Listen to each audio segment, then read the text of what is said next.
Let's say that you came to me and said, "Hey, I'm really struggling because my teammates are not inviting me into the room when they're making pivotal decisions that impact my day to day work."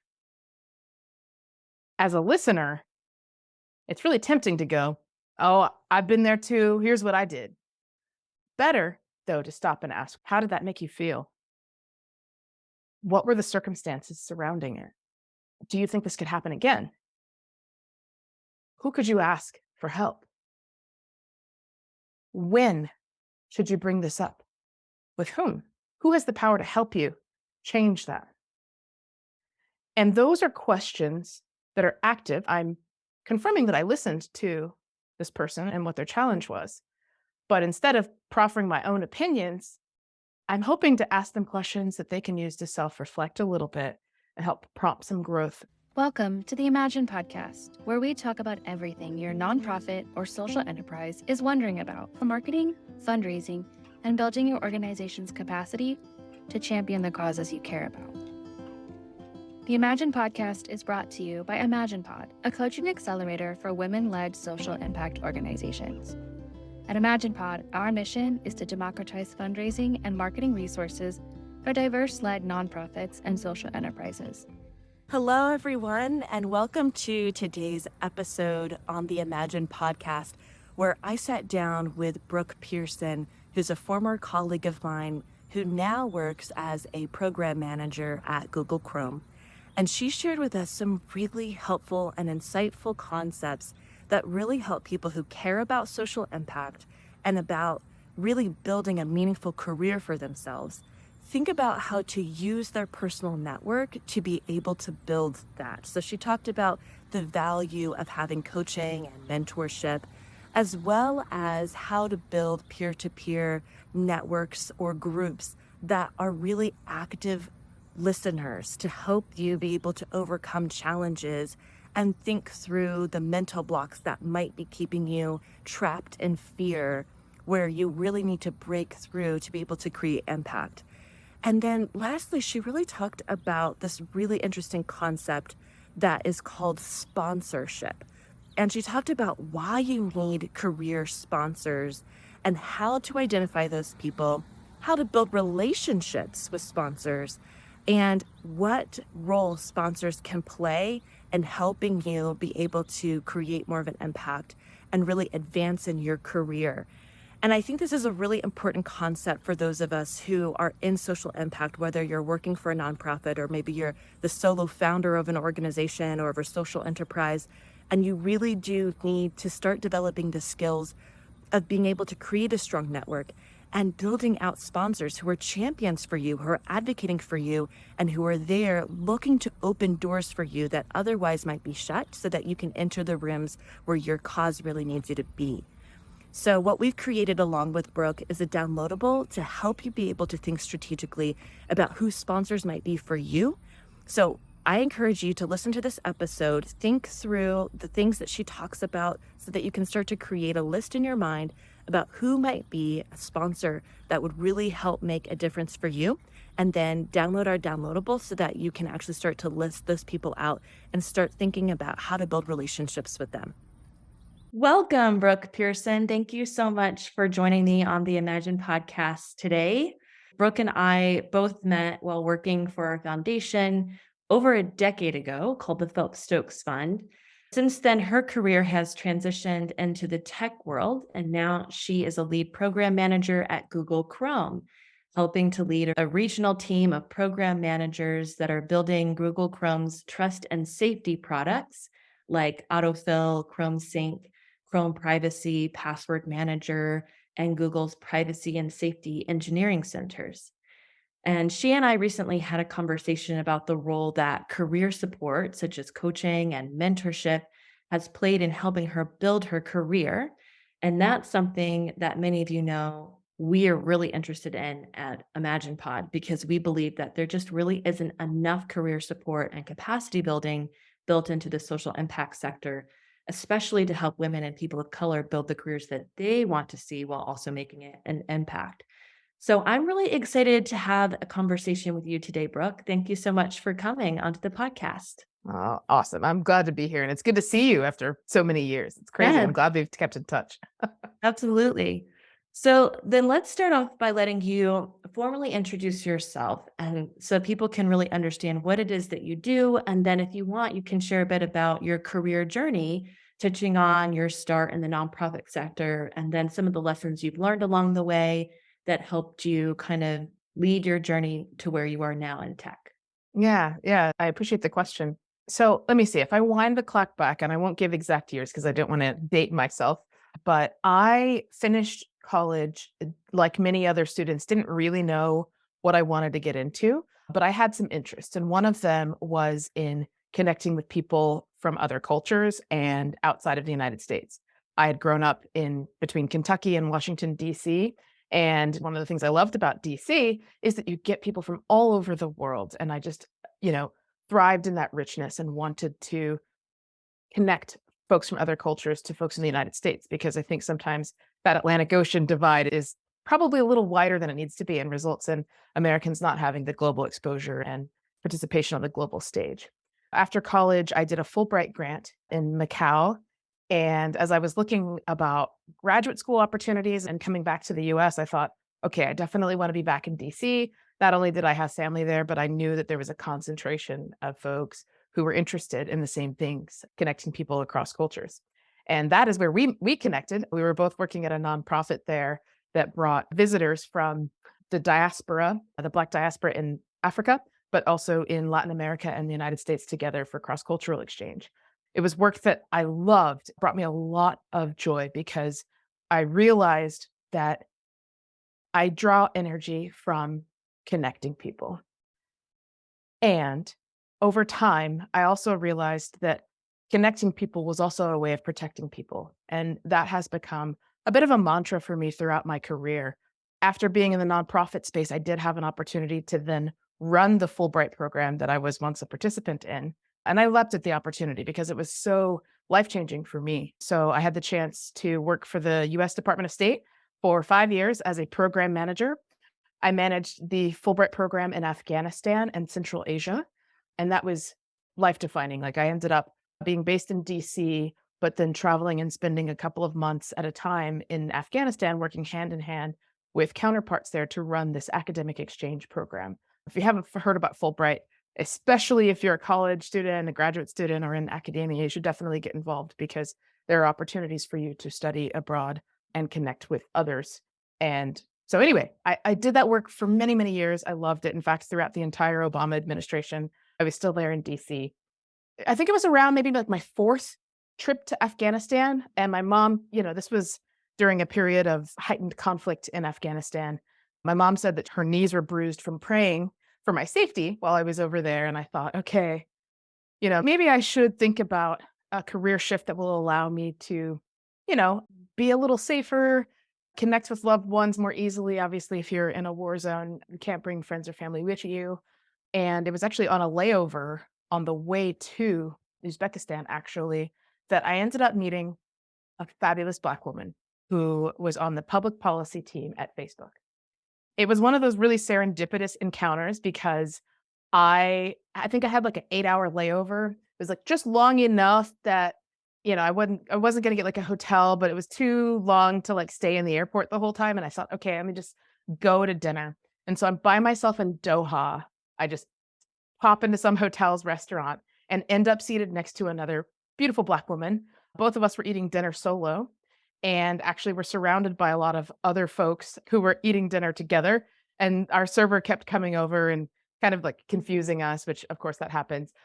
We ended up just chatting. And when I found out that she worked in public policy and tech, I had a million questions because the work that I was doing to connect people across cultures, I was doing it all in person. And I thought like, wow, Facebook is actually the biggest tool. Like everywhere I go, I meet a new friend or I connect with a student and they go, what's your Facebook? Can I follow you on Instagram? And I realized that the ways in which people are connecting across culture right now is digital as much as it is, in person. And so I had a million questions like, what is Facebook doing to bring connectivity to Africa? What are you doing to actually listen to people there to hear what they want to build and how they use your products? fascinating conversation that was, I didn't think of it this way, networking. But she and I kept in touch for another year or so.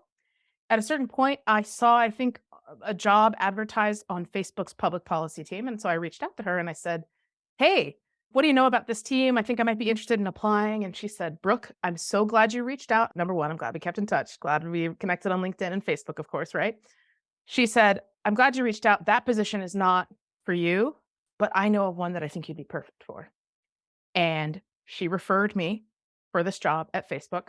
I initially thought I was interviewing for a job in DC and I could stay where my friends and family were. And of course, the more I interviewed, the more I realized that Facebook had a platform of, billions of people and the opportunity to connect so many more people than I was currently connecting with and a chance to learn something new. I was reaching a point in my career after 5 years at the State Department that I thought, okay, if anyone can connect people as well as we can in diplomacy, surely it's tech. And I aced the interview. I got offered the job and they said, "Okay, we know we said DC, but would you consider moving to Silicon Valley?" And at that point, I was like, "Oh, I don't know. I have a condo here in DC is where my life is." And something else that was really important to me is that my family was in DC. I had a really thriving Black community in DC. And the thought of moving to the Bay at first kind of gave me some pause, but then I ended up talking to some friends and family who lived and worked in Oakland and would just commute down to Silicon Valley. And I thought, okay, let me give this a shot. I'll do the same. I'll live in Oakland and maybe get to have the best of both worlds while I immerse myself in this new career. And that is easily one of the most consequential decisions I think I've made in my career because I stopped looking at public diplomacy and public policy from the lens of connecting people through, the diplomatic apparatus and started thinking about how to connect people through technology. Some of the expertise that I brought to the table, especially in the social impact space, was really invaluable. So, the team that I was first hired to work with is a team that was building a product called Safety Check. I don't know if you remember this, Abigail, but probably like 8 or 9 years ago, if there was like an earthquake, you might be able to go onto Facebook and say, "Hey, I'm safe from earthquake in X," right? So that tool was built by some software engineers who were really well-meaning, but many of them actually hadn't traveled a lot of places and didn't understand why the implications of turning that tool on for some emergencies and not others was problematic. And that's what I was hired to help build a program around. Because inevitably, if you turn on a safety check for a bombing in Paris, but you do not turn on the safety check for a bombing in Beirut, there is bias that is built into your product and you are not serving your folks equally. This is one of the many ways in which tech, through really well-meaning initiatives, have blinders that it is actually beneficial to have folks who have a background in public policy, but also have different lived experiences and can bring that to the table. So that ended up being, I think, a really rich place for me to apply my expertise. It was also super challenging because I had no idea how to code. I still don't code on a daily basis. I understand the mechanics of it, but that was okay. They had people who could code. They didn't have folks who had experiences like mine. Now, I'm sure we'll have a chance to talk. Being the only person in the room who looks like me oftentimes was very difficult. I definitely experienced some imposter syndrome that I'm happy to chat with you about. But that is essentially how I found myself in tech and initially was focused on like social impact projects. But at the end of the day, there was actually a root cause that was a little bit deeper, and that related to like data privacy and data security, because inevitably connecting people introduces not just those real world opportunities for connection, but digital ones that require you to protect people. So that also kind of hit at my heartstrings and my value system around connecting and protecting people. So anyway, at a high level, those are some of the lessons that have brought me to where I am today. And I see the through line there pretty consistently between working in diplomacy and, of course, working in tech. Wow, that's so great. And I've never heard this before, but your perspective on how connecting people is a key part in protecting people. And I love that connection and through line in your career. So, can you tell us a little bit about what you do specifically now with Google Chrome? What does your day to day kind of look like? Yeah, I'm happy to. So I am a engineering focused program manager for Google Chrome. Chrome is the internet browser that many of you, I'm sure, use. I think something like 3+ billion people end up using Chrome on a daily basis. And what I do is I essentially help to connect the dots between what some of our requirements are from a data privacy and protection standpoint and what we want to build because our users are telling us that they want it. So, for example, my team builds a product called Password Manager. So, if you go into Chrome and you go to a website and you log in, it may ask you if you want to save your password. Now, that's a good thing for a couple of reasons. Number one, it allows you to give your brain a rest. Nobody can remember the adequately complex password that you're supposed to have with all of the, hashtags and number signs and exclamation points. Nobody can remember all of that. You really shouldn't even have to. But what you should do is be able to trust your password manager, whether that be Chrome or some of its competitors, to store that password for you so that you can have it be really complex and then have it show up when you need it to. But of course, on the back end, Google has to make sure that we authenticate that you are who you say you are. And that's some of what is at the heart of trust and safety. Trust and safety in tech oftentimes means how are we allowing people to connect with each other and information on the web while protecting that data from bad actors, from unwanted exposure. That's on the data side. In the past, I've also worked in the physical side, as you can imagine, of products like Safety Check with Facebook, or even I worked for a small time at Uber. And some of the trust and safety implications there are actually meant to protect people from each other, essentially. So, products like Uber brings a rider together and a driver together to go to the same location. But what does that driver really need to know about the person riding in their car so that they can be safe? And what does the rider really need to know about the driver so that they can be safe? But how much is too much information? What do they not need to know because it's too much? Maybe if a driver, for instance, is inclined to only give rides to people of a certain ethnic background, maybe they don't need to know the ethnicity of that person that is requesting a ride. Maybe they don't even need to know the exact destination.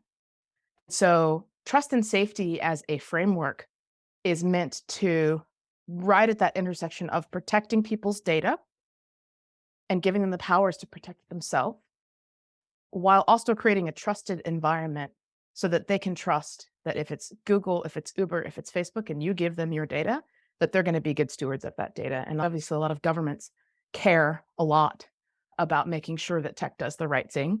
And having a government background myself, I find it easier to speak the language, I think. And that's some of the special sauce that I bring to this role is that I'm more easily able to connect with people from both the technical side of the house, our software engineers and product managers, and then, of course, our compliance team members and public policy counterparts.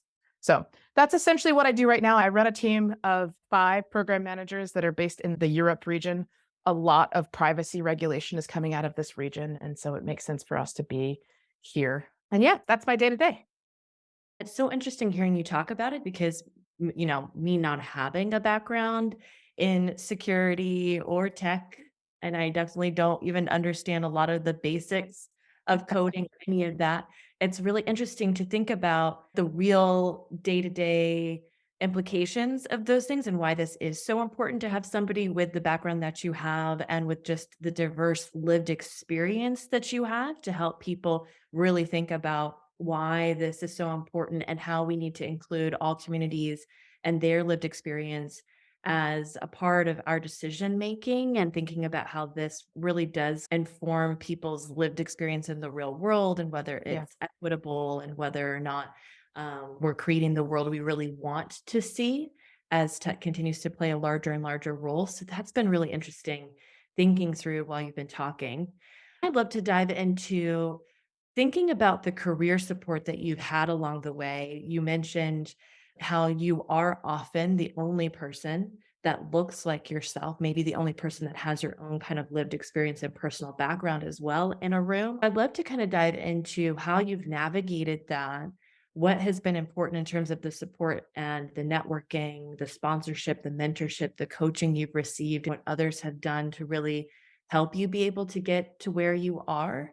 and anything that you'd like to share about that you think is important for people to understand. That's a really good question. Sometimes being the only in the room can be isolating, whether that's the only Black person, the only queer person, the only woman in the room. And, I'm going to share an experience. Obviously, I no longer work for Facebook and I do not speak on behalf of Facebook or Google or Uber or any of the other companies that I mentioned. I'm just talking about my personal experience. But here's what I've seen can happen. So, somebody suggests, for instance, that nomenclature wise, there's no difference between a protest and a riot, right? Like protests sometimes become riots and then they go back and forth. So it doesn't really matter. Like, let's call it a riot. The reason that I believe you can't call something a riot if it's a protest is that because in my lived experience, when you use a word like riot, especially when there's Black and brown people involved, there is a tendency of law enforcement to respond with disproportionate force. They will treat the situation very differently. If they hear peaceful protest, they might send the horses and, treat it like a parade. And that depends. They will more likely to treat it like a parade if it's something that is organized by and for white folks, and more likely to treat it a riot if it is a peaceful protest that is designed by and for Black folks. We know this, right? And I distinctly remember an occasion where I was in a room with very senior members of this tech company that I was at, and they said, "Oh, well, one of our users called it a riot, so we should just call it a riot." And my response to that was, looked around the room, there was nobody else who was going to say it, so I had to say it, right? Pardon me, y'all can't call this a riot. Here's why. What can happen in that situation is, number one, you start to worry, and this is how I felt because this is a real example. Number one, oh boy, I've stuck my head out. I'm the only one who looks like me. They're gonna think, oh, here she goes, you know, playing that black card, racializing things that don't need to be racialized. These are just facts. This is just data, whatever it is. And even if they just pause, like let's say they didn't actually call me out and go, Brooke, you're in the left field, you're taking this too far, because that really did happen. In fact, in that specific instance, my manager said that she wasn't going to back me up and that it was going to be my call if the decision got escalated. And I was like, okay, it's on me. Sure, I'm a really junior person. I'm the only person that looks like me, and you're not going to be my ally in this moment. But okay. But even if it hadn't happened, sometimes that hesitation, sometimes looking around the room and going, that's when self-doubt creeps in. That's when imposter syndrome creeps in. Because then you wonder, am I really making a bigger deal out of this than it really needs to be? Do I really have a right to even be in this room to begin with? I'm not a software engineer. I don't know what the best product decision is. And that negative self-talk can be extremely isolating. And I definitely experienced it in my first few years of tech. Fear of speaking up, or fear of being ostracized or run out the room, fear of squandering my seat at the table, and getting pushed out, and now they won't let other people who look like me in. Maybe I should have just been a team player, because they'll use those words like, "Why can't you be a team player?" Those have a really detrimental effect on your ability to truly be a leader, to truly bring your whole self and your expertise to the table. And I don't know if this resonates with anybody listening, but that is why diversity is important, not just at the systemic or group level, but also at the individual level, because you really free someone up if they're not the only in the room to not feel like they're sticking their neck out and speaking on behalf of whole identities because they're the only one. As a leader, I have learned a couple of things. Number one, pick your battles. Number two, if it's a battle that you think is worth picking and you can't do it, that's when it's time to reach for that ally who asked what they could do to help you. That's when you reach out to them and go, you know what? I'd really like to say this, but I don't feel safe saying this.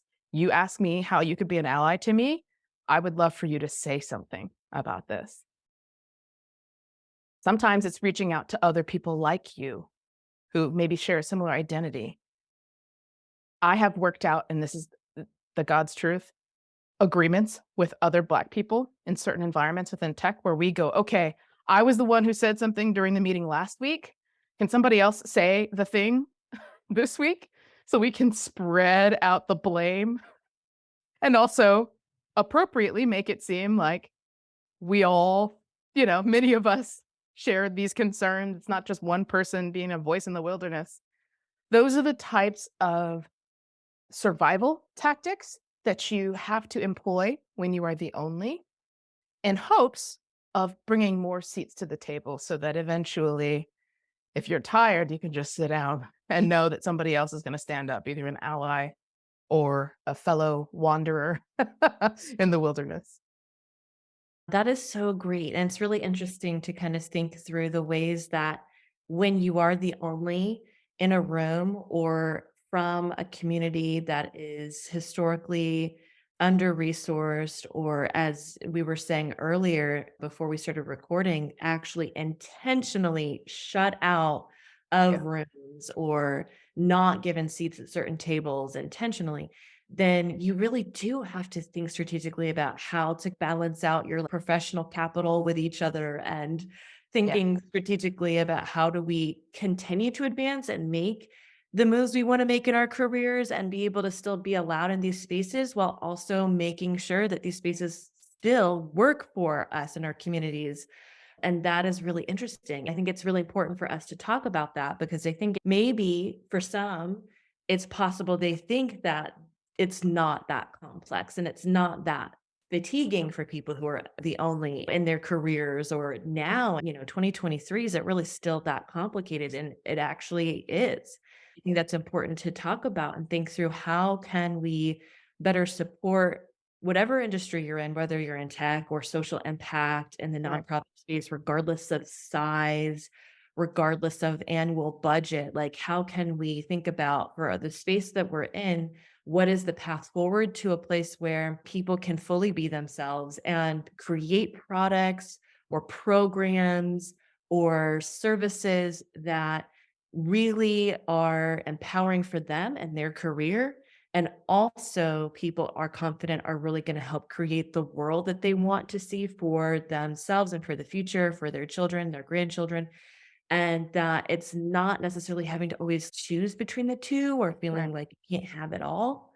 But also, the other interesting thing, and this is something we've seen at ImaginePod quite often with the people that we coach and train, especially women and women of color, is that there is that extra layer of fatigue that ends up contributing to burnout or people settling, because they're like, I'm having to do all of these other things. I'm having to constantly prove that this is a legitimate organization that local actors, whether they are politicians or funders or others, Sure. should pour resources into or should support or should care about. And the communities that we serve really should be empowered, and we should have programs, and we should be thinking about the strategic plan for 5 to 10 years from now. The fact that I have to constantly defend those ideas more contributes to burnout in a way that those coming from other communities might never experience. Yeah. And doing anything in your career, it takes energy and it takes time Mhm. and it takes thought. And so having that Yes, it extra does. added layer,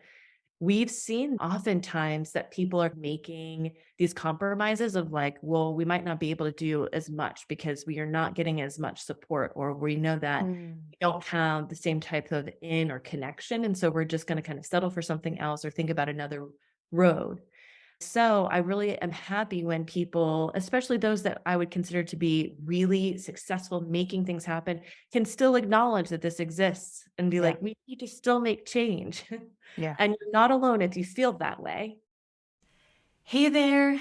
You need more donors, members, and supporters so you can change the world.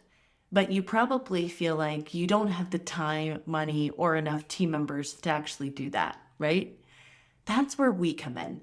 We are ImaginePod, a marketing accelerator for social impact teams like yours that coaches you through the process of building donor and customer loyalty without burnout. Because we use all the fun and innovative methods for helping you learn how to grow. like give you accountability and office hour sessions so you have the space to implement the things you're learning built right into our Accelerator program, as well as access to a mastermind group with peer-to-peer learning with aligned social impact leaders from around the world across sectors, causes, and even continents. And we ditched all the traditional stuff that just doesn't work well for small and under-resourced teams, like boring seminars with long slide deck presentations or 80-page strategy documents, for example.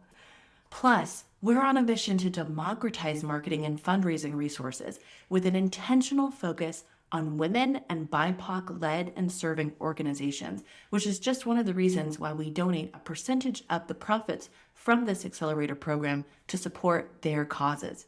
So are you one of those leaders? Then you're our people. Why don't you go ahead and hop on a call with us? We'd love to meet you and help you change the world. Talk soon. So, could you talk a little bit about the types of career support that people should be building and what does that look like? Because I know a lot Yeah. of people who are movers and shakers, they want to do things. Oftentimes they're solo entrepreneurs or solo founders, and they're like, I've gotten here on my own. They don't have the skills yet of identifying allies, like you were talking about, Mhm. figuring out how do I network properly, all of those things. So, what does that look like, and how can people build those skills? It's a good question. I have spent a lot of my career in larger contexts, and I'll tell you though that like sometimes it feels like a smaller startup depending on, which team that you're in. And so a couple of the tactics that I have had to employ to prevent burnout myself, but then also to create a vision for myself of what the future might look like, because it's twofold, right? One is sort of more protecting yourself and your energy, but then the other is thinking like, where do I want to be? And having the time and space to even think about that. You could sit by yourself alone in the room and go, well, where do I want to be, self? And self may not have any answers for you. So it's oftentimes others that you can bounce ideas off of is where you're going to get some of that creative energy and that retrospection. I think a couple of things that have been helpful to me. So one of them is through peers. I talked a little bit about that, like finding somebody who's going through something similar. I was involved in a program actually that Google ran for high potential leaders. And one of the coolest things that came out of that was a peer to peer support group. This was all for females, by the way. So another woman in another part of the business who was also managing typically a team of program managers, essentially middle management. And the only one like them, though, on the team. Everybody else is male or everybody else is more technical. And so they created a group for us and we had a chat. I think it was a bi-weekly meeting. And we would ask each other questions, not like general questions like, oh, how are you doing? But more specific questions, actually, and focused on being active listeners. That was the assignment that they gave us. Support one another, but not just through espousing, like, here's what I would do if I was in your shoes. Instead, asking more targeted questions. I'll give you an example. Let's say, Abigail, that you came to me and said, hey, I'm really struggling because my teammates are not inviting me into the room when they're making pivotal decisions that impact my day to day work. As a listener, it's really tempting to go, oh, I've been there too. Here's what I did. Better, though, to stop and ask questions. How did that make you feel? What were the circumstances surrounding it? Do you think this could happen again? Who could you ask for help? When should you bring this up? With whom? Who has the power to help you change that? And those are questions that are active. I'm confirming that I listened to this person and what their challenge was. But instead of proffering my own opinions, I'm hoping to ask them questions that they can use to self-reflect a little bit and help prompt some growth for them. And we would set a little egg timer and then go to the next person. What challenges are you coming into this space with today? And that person might say something even about their personal lives.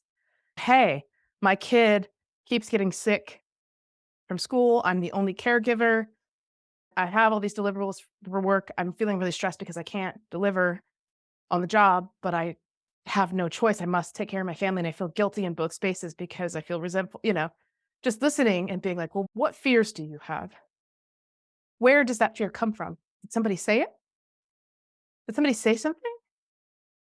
Because sometimes if you ask that question, you help the person realize that some of those fears that are causing that anxiety are coming from within.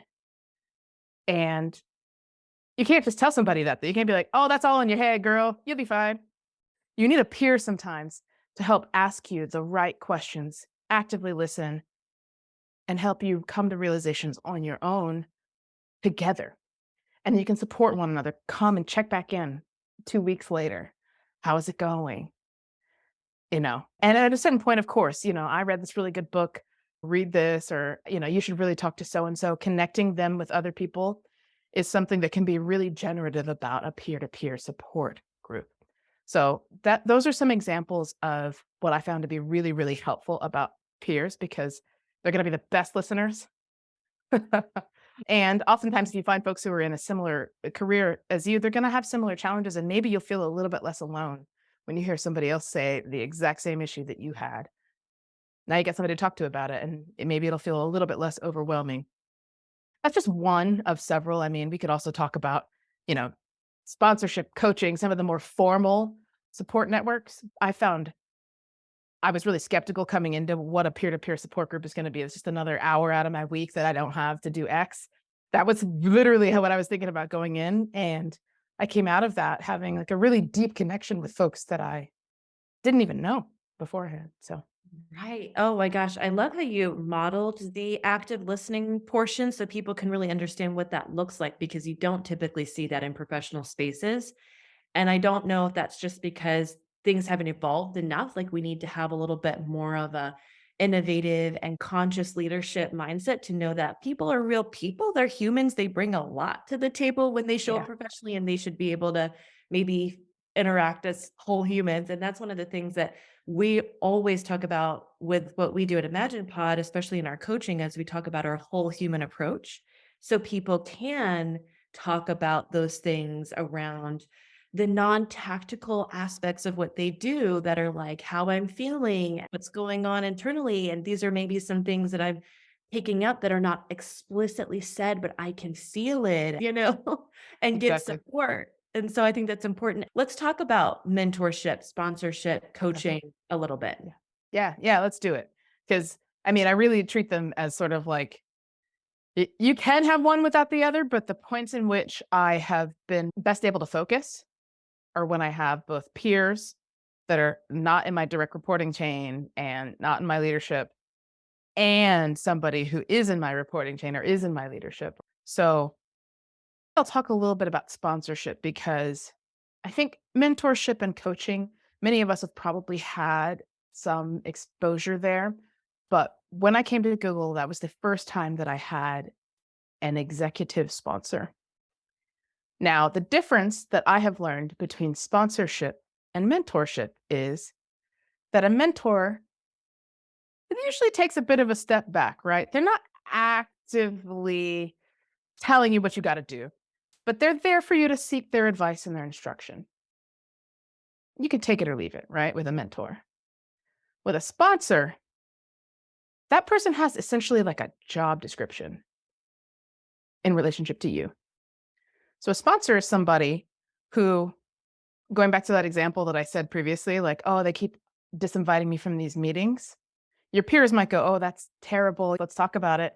Your sponsor might go, what can I do to help? Who can I introduce you to? Who do I need to talk to? I'll grab time with them today. Another example, you're like, oh, I'm thinking about switching into a slightly different space. I think it'd be good to meet other people who've navigated this challenge. A mentor might go, oh, you should talk to X, Y, or Z. A sponsor will go, I am introducing you to X. You should follow up and request an info interview with Y. By the way, here's the LinkedIn profile for Z and tell them that I met you here. It's a lot more active. It's a lot more advocacy than it is advice. And a sponsor is super helpful, especially if you're in an industry or in a company where you're the only one like you're the only. A sponsor can be your very active ally. The other thing they can do is sometimes be in the room when you're not there to advocate for you, but then also to be able to come back to you and go, you know what? I think you should maybe pause what you're doing here and shift here because here's what I'm seeing. The winds of change are shifting over here. There may be an opportunity here that I think you're really good for. If that sounds good to you, I'm going to go actively advocate for you to have this opportunity. Sponsorship is magical. Sponsorship is typically the thing that, maybe in the past, white men might do over golf or playing cards some night, right? Like a lot of times that sponsorship has happened behind closed doors away from you, and you would never have even known you weren't there. But within the framework of seeking out a sponsor, that's somebody who can open doors for you and help to guide you where you need to be, particularly when you're not even in the room. Wow, I love that. And I think that is one very important missing piece that especially maybe women and people of color, they never really heard this concept. They didn't come from families where people intentionally taught them you need to seek these people out. You need to make sure you have this. It's important, things like that. But I think in general, also, it's not easy to do because typically those are the people that are much, senior than you and things like that. I thought maybe it could be helpful to have you speak a little bit about how would somebody identify who a sponsor could be and approach them? Like, what do you think works best so that Mm, you can try to actively create a list now of potential sponsors and advocates for them and approach them thoughtfully and build those relationships? yeah, that's a great question. Something that we chatted a little bit about before we actually started recording was about having a seat at the table. Historically, people of color, women, non binary folks, we have not had a seat at the table. That chair is being pulled up very slowly to the table. And oftentimes, there is somebody who already has a seat at the table who feels a little guilty. They feel guilty because they know you don't have a seat. And they ask the question, how can I help? That's a general question, right? If you're just going about your business and you're not really thinking about it, you'll go, oh, just chatting with you is helpful. Thanks so much. And then they have no action items. Their guilt is somewhat absolved, right? If you're thinking about who might be a good sponsor, think about somebody who's in the room where you want to be, where you see yourself. And when they ask you, when you grab time with them, 30 minutes, what else can I do for you? As they're hanging up, you need to be ready with this response. I actually have an idea. Can you introduce me to two people in your network who can help me to achieve X? Or, you know what? This has been really helpful for me. I would love to, if you would be okay with it, let's grab, an hour every few months to check in specifically on career growth because you're somebody who I admire. Now, I just want to recognize for just a moment that this sounds a little bit like brown nosing and it sounds a little bit presumptuous. And many of us were taught to be a little bit more humble and demure and my work should speak for itself, et cetera, et cetera. That's how we were raised. Acknowledge it. And then also acknowledge that sometimes you need to ask for what you want. I'll give you a really classic example. There is a WhatsApp group of folks that developed during the pandemic when everybody's working from home that are leaders within the cybersecurity and privacy industry. And I was chatting with a friend one day and I was working from home. I was like, I feel really isolated. I'm not getting the networking that I used to get. I'm not meeting people at conferences or happy hours. And I feel like from a career standpoint, I don't know what to do. And she was like, you know what? I have a WhatsApp group that you should join. It's invite only. I'm going to invite you. And from there, the amount of conversations that I had with leaders in the industry, and now that we're getting together in real life and I'm getting to meet these people in person, it's amazing. So somebody comes to me and they go, hey, Brooke, I'm looking to deepen my network as I think about what it takes to be a security and privacy executive. I have immediate ideas for not just who they should talk to, but what rooms they really need to be in, whether those be virtual or in person. So that's what I would just say. Think about somebody who wants to help and just doesn't know how. I love that. That's great. And I think just having that shift of like, there are those people out there. I probably do have access to some of them. Now let me think about who that could be. I think that's a powerful shift in and of itself. And then you'll start to find the best ways to then approach them. And like you said, offering to meet their need of how can I help? How can I build a legacy? How can I now create a space where I'm bringing more people that I want to see at the table sitting next to me? And Yeah, you can help them with that and give them some explicit action items. absolutely.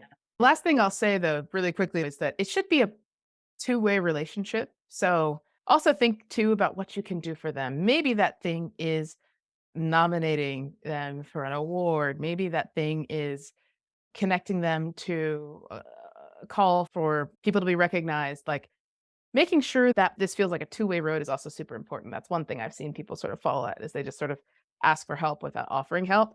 Be prepared to offer help back up to your sponsor and then of course to other folks who come to you. Absolutely. And I think that's really helpful overall is realizing and recognizing I have value that I can add to those who might be my sponsor. Thinking about that and adding value and constantly thinking about where should I be intentionally trying to show the value that I have or thinking about really spending my time and energy adding value in the places where I really want to see growth in my career, I think is also really important. Exactly. Thank you so much, Brooke. This has been a wonderful conversation, and I'm really happy we got to dive into this. Are there any last things that you'd like to share before we wrap up?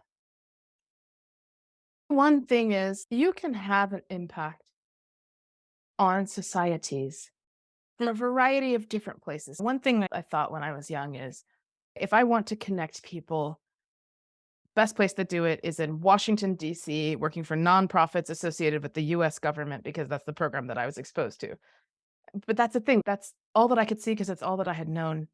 And so, remain open to allowing your path to wander from that thing that you thought of when you were like a teenager, essentially. Give yourself that space because you can have impact on society at varying different scales in a lot of different ways. So I appreciate the opportunity to speak on the Imagine Pod. I'm a big fan. And yeah, I appreciate your time today, Abigail. Thank you. It's been wonderful. Yeah. At ImaginePod, our mission is to democratize fundraising and marketing resources for diverse-led nonprofits and social enterprises.